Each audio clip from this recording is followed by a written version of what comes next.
take care of your child. Meanwhile, university students joining first year can enroll without immediate fee payment.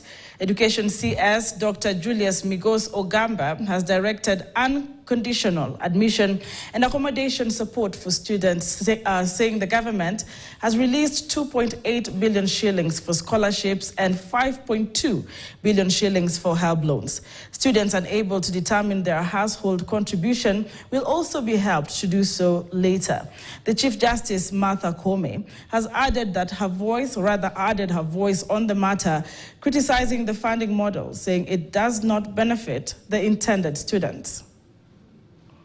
Thousands of new university students joining institutions this week will be relieved from the burden of clearing their fees before admission. This after CS Education Julius Ogamba directed vice chancellors to admit qualified students unconditionally and assist them with accommodation even if they cannot pay immediately. The Chief of Staff, Felix Kusgei, revealed that the government has already released 2.8 billion for university scholarships to the University Fund and 5.2 billion to the Higher Education Loans Board for students' loans. 2.8 billion have been wired to University Fund. For loans, 5.2 billion has been wired to help. So let us leave misinformation, propaganda, and the quest for regime change for things that are sorted.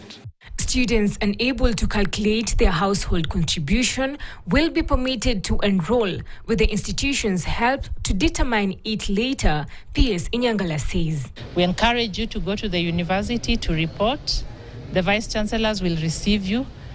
And when that amount has been determined, then you'll be expected to pay according to the policy of the university.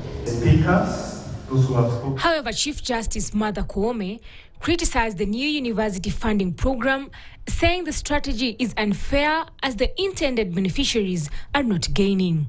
Such a child who has qualified to go to the university can be there crying, saying, look, I've been put in band 5. Is it band 5? When I ought to be in band 1, and therefore I cannot afford to go to the university.